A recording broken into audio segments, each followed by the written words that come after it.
In Europe, there was an unexpected call to prepare for direct negotiations with the Russians to overcome the energy crisis and to seize the initiative from Donald Trump. Earlier, the European Commission categorically stated that the giving up oil and gas from Russia is a fundamental position of the European Union, and the current crisis will not change it. The European Commission stated that they refuse to finance the war against Ukraine, but not everyone is so principled. In Belgium, there were calls for Europe to reconcile with the Russians for the sake of cheap energy resources, and the European Council will allocate funds to repair the Druzhba oil pipeline so that Hungary can continue buying Russian oil. In addition to this, the head of the European Council, Antonio Costa, stated that the European Union needs to prepare for negotiations with Russia on security issues.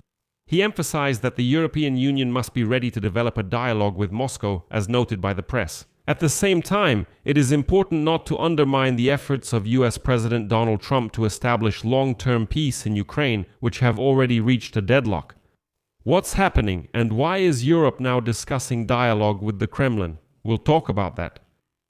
My name is Alexei Pichi. Let's discuss this topic together. But before we start, I ask you to subscribe to this channel, hit the like button, and leave any comment under this episode.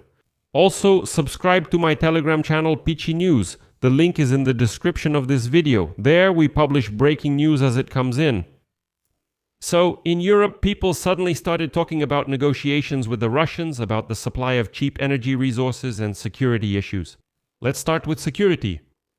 The head of the European Council, Antonio Costa, stated today that the European Union needs to prepare for negotiations with Russia on security issues. He emphasized that the European Union must be ready. At the same time, Costa spoke in favor of maintaining economic pressure on Russia, in particular for continuing the embargo on the import of Russian energy resources.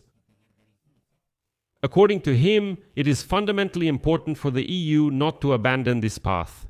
The statement of the head of the European Council came amid growing disagreements within the European Union regarding relations with the wild Russians. The day before, Belgian Prime Minister Bart de Wever called for normalizing relations with Moscow for the sake of access to cheap energy resources, calling it common sense.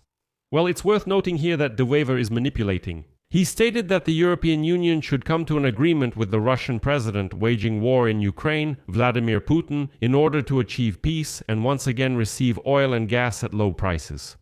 Here is his quote.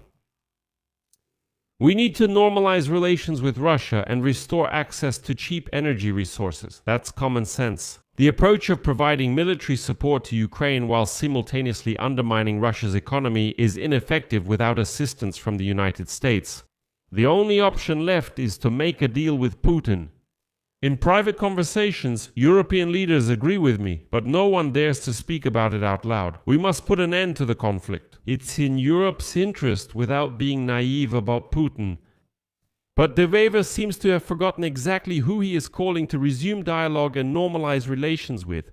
And even the Belgian Foreign Minister Maxime Prévost criticized him for this. Quote, "Should we engage in dialogue with Russia? Yes, that's what diplomacy is about. Negotiating, including with those you disagree with. But dialogue is not the same as normalization of relations, and that's a fundamental difference. Let me remind you, Russia rejects Europe's participation in negotiations on Ukraine and puts forward maximalist demands. As long as this is the case, talk of normalizing relations sends a signal of weakness and undermines European unity, which we need now more than ever. And once again, de Wever should be reminded that the Kremlin categorically rejects Europe's participation in the peace settlement and does so in a harsh manner. According to sources during the February visit of the French president's advisors to Moscow, Yuri Ushakov, assistant to the Russian bull dictator Vladimir Putin, spoke harshly and used obscene language. He rejected attempts to discuss the participation of the European Union in peace talks on Ukraine, stating that Europe would not be allowed to take part in this process. I won't quote Ushakov, I'm sure you may have already read it somewhere on social media. Fortunately, a number of European officials immediately showed de Wever that he was in a total minority. European Commissioner for Energy Dan Jorgensen stated that the refusal to use oil and gas from Russia is a principled position of the entire European Union, and the current crisis will not change it. Here is his quote.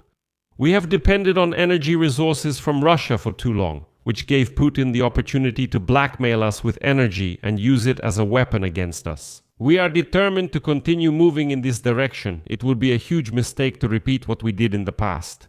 In the future, we will not import a single molecule from Russia.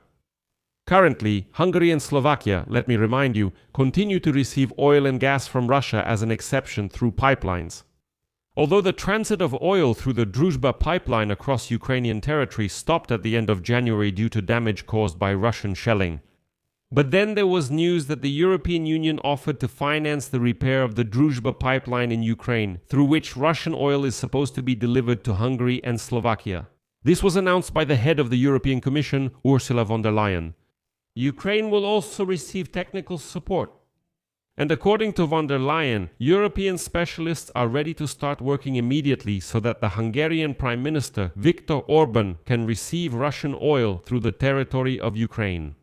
Today, the president of Ukraine, Volodymyr Zelensky, clearly stated that basically in May, after the elections in Hungary are over, we might possibly restore this pipeline and resume pumping oil to Hungary.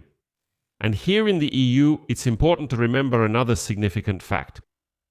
Officially, the revenues of the federal budget of the Russian Federation from oil and gas, which provide 1/5 of the state's income in March 2026, will fall by 52% compared to the level of March 2025.